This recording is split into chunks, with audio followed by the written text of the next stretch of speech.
Arrêtez de caricaturer et de mentir sur la position de la France, sur un sujet aussi grave et aussi sensible. Arrêtez de remonter les Françaises et les Français les uns contre les autres. Vous avez le droit de vous opposer, vous avez le droit d'être brutal, vous n'avez pas le droit de mentir sur un sujet aussi grave.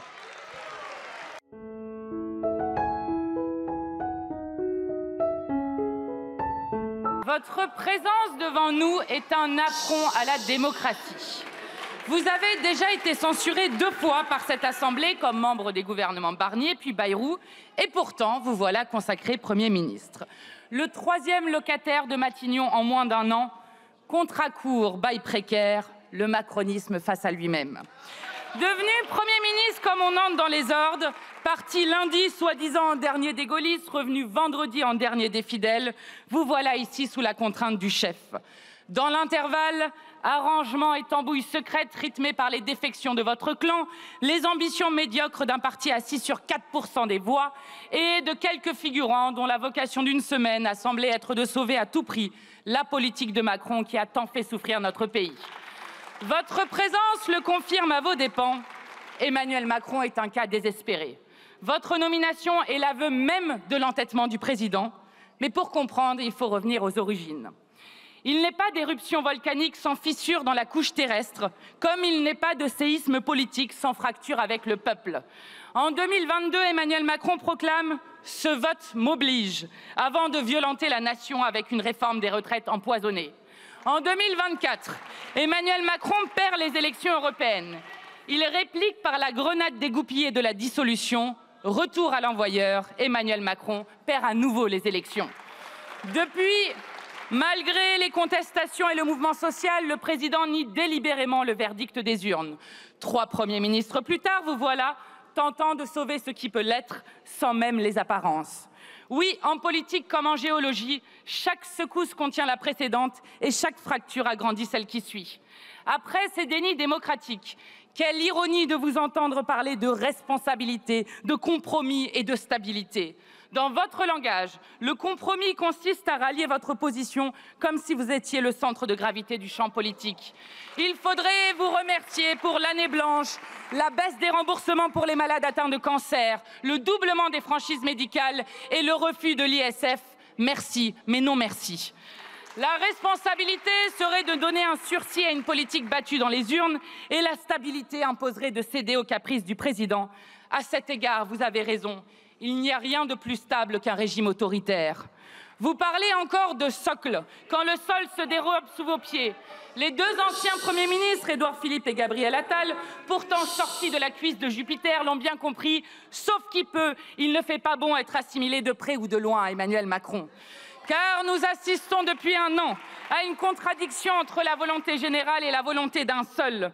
Pour vous avoir longuement pratiqué, nous connaissons le prochain acte de ce coup de force, un chantage au budget, ou plutôt à votre budget. Car vous n'avez eu, malgré vos défaites, aucun scrupule à appliquer le programme, tout le programme, rien que le programme du macronisme radicalisé.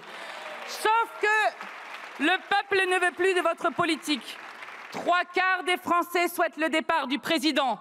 Son départ, car il refuse obstinément de changer une politique qui a porté le nombre de pauvres à plus de 11 millions dans notre pays, dégradé l'école comme l'hôpital public, malmené notre industrie, érodé notre souveraineté.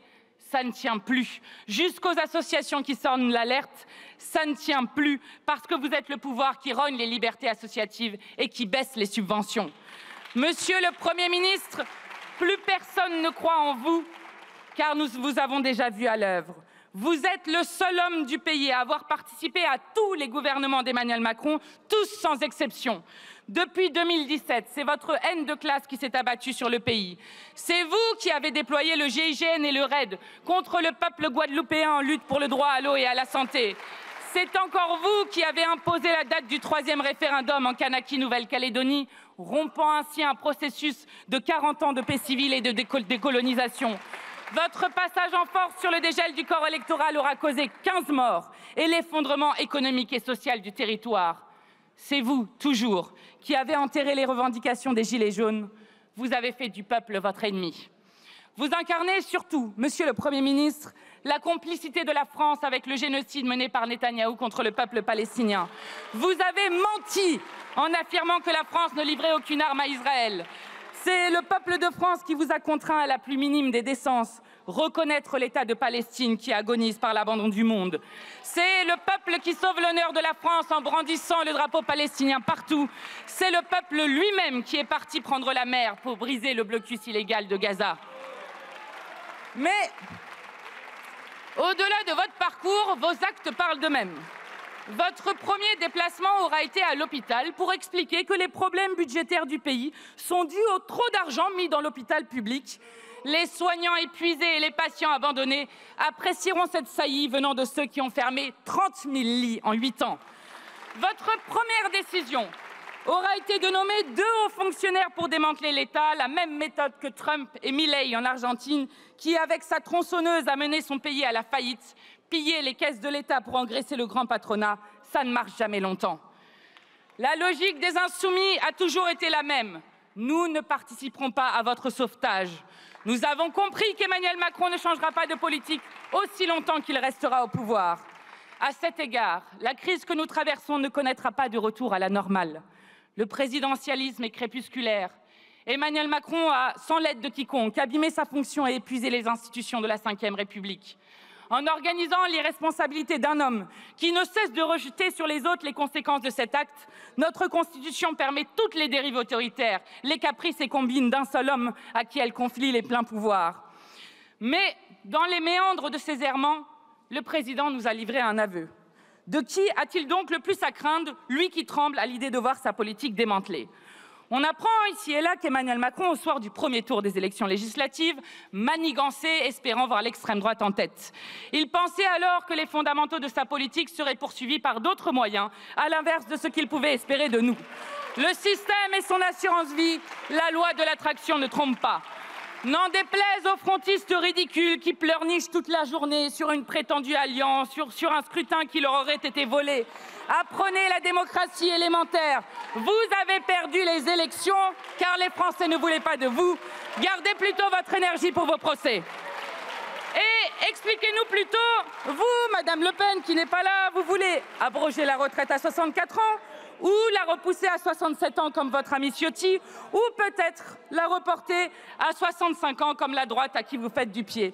Madame Le Pen, c'est pour séduire les 1800 familles les plus riches que vous refusez la taxe Zuckman. Et pourquoi avoir voté contre la prise en charge intégrale des soins liés au cancer du sein? À présent, la tectonique des places politiques est enclenchée. Le retaillot-macronisme pourrait trouver un prolongement à l'extrême droite. Après tout, Le Pen et ses amis ont sauvé Macron 2 fois de la destitution. L'extrême droite a refusé 8 fois de voter la censure de Bayrou. Nous seuls sommes capables d'une rupture. Alors que tant de défis nous attendent, le monarque présidentiel nous fait perdre du temps à tous. Le second mandat d'Emmanuel Macron est un mandat pour rien. Dorénavant, peu de choix s'offrent à lui. La dissolution serait encore une manière de rejeter la faute sur l'Assemblée quand elle relève de l'Élysée. Elle ne garantit pas plus de clarté et ne présage rien de ce que le président fera du résultat. Les Insoumis proposent une voie de sortie de cette crise. Votre censure d'abord, le vote d'une loi spéciale ensuite permettant de reconduire momentanément les budgets pour l'année à venir. Et puisque le compte à rebours du départ d'Emmanuel Macron est lancé, il faudra en passer par la démission ou la destitution du président. Si la première relève de sa volonté, la seconde est la seule brèche dont nous disposons. Et comme le chantait Léonard Cohen, dans toute chose il y a une brèche et c'est par là qu'entre la lumière. Monsieur le Premier ministre, nous allons agrandir la brèche jusqu'à ce que s'écroule le vieux monde que vous incarnez. Nous assistons à la fin d'un monde connu, guerre commerciale, retour de l'impérialisme, partout la hausse des conflits. L'humanité tout entière est menacée par le dérèglement climatique auquel notre pays n'est pas préparé. Les Français subissent depuis trop longtemps la maltraitance sociale, l'explosion des inégalités et de la pauvreté, mais aussi la hausse du racisme qui mine la dignité des êtres humains. Nous réussirons car nous sommes prêts à prendre à la racine ce qui disloque notre pays. Reprendre le pouvoir à l'oligarchie qui le confisque en passant à la 6e République. Organiser des conditions d'existence compatibles avec la vie humaine planifier de grands chantiers d'avenir énergétique, industriel et écologique, partager les richesses en taxant les ultra-riches, garantir l'unité du peuple contre le poison de la haine. Nous sommes prêts à bâtir la civilisation du temps libéré avec la retraite à 60 ans. Car une réforme imposée contre tout un peuple, contre l'ensemble des syndicats, contre l'Assemblée nationale, ne se conclave pas, ne se discute pas, ne se suspend pas, elle s'abroge. Monsieur le Premier ministre, nous allons agrandir la brèche, jour après jour, lutte après lutte, car dans chaque brèche, il y a la promesse d'un matin. Madame la présidente Panot, votre énergie est bien connue ici et comme avait dit Michel Barnier, j'ai du respect pour vous et je vous le redis. La seule chose que je ne peux pas accepter, vraiment, c'est de dire que la France a participé à un génocide à Gaza. Pas une arme française n'est allée à la destination de Tsahal. Je ne cesse de le répéter depuis 3 ans et vous maintenez ce mensonge. Jamais vous ne faites état de l'action des forces armées lorsqu'elles ont distribué des vivres, des denrées alimentaires, des médicaments aux populations à Gaza. Jamais vous ne faites référence à ce que l'armée française a fait à El Arish, avec notamment ce bateau hôpital, le Dixmude. Jamais vous ne parlez de l'engagement des forces armées dans la Finule, à la frontière, avec notamment des soldats qui ont été blessés. Donc arrêtez de caricaturer et de mentir sur la position de la France, sur un sujet aussi grave et aussi sensible. Arrêtez de remonter les Françaises et les Français les uns contre les autres. Vous avez le droit de vous opposer, vous avez le droit d'être brutal, vous n'avez pas le droit de mentir sur un sujet aussi grave.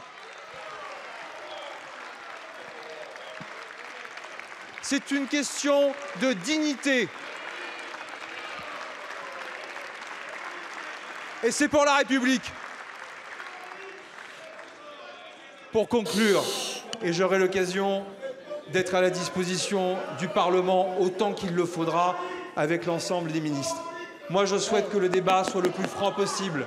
Je souhaite que la démocratie fonctionne, mais elle doit se faire dans le respect, y compris dans le respect des membres du gouvernement.